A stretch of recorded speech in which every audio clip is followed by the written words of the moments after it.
Nakita sa isang damuhan sa General Santos City ang bangkay ng isang hindi pa nakikilalang lalaki. Nawawala ang ilang bahagi ng katawan ng biktima. Makibalita tayo kay Jennifer Solis ng GMA Gensan. Nakita sa damuhang bahagi ng Philam Avenue, Barangay Fatima, General Santos City ang bangkay ng isang lalaki. Mga residente ang nakakita rito kaninang madaling araw. Karumal-dumal ang sinapit ng biktima. May matindi siyang sugat sa katawan at ulo. Nawawala rin ang ilang bahagi ng kanyang katawan.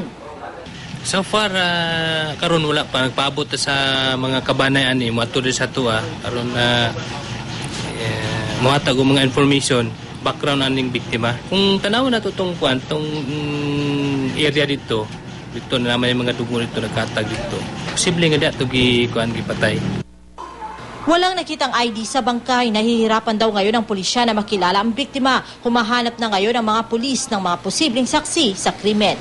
Jennifer Solis, Nagbabalita, Pilipinas.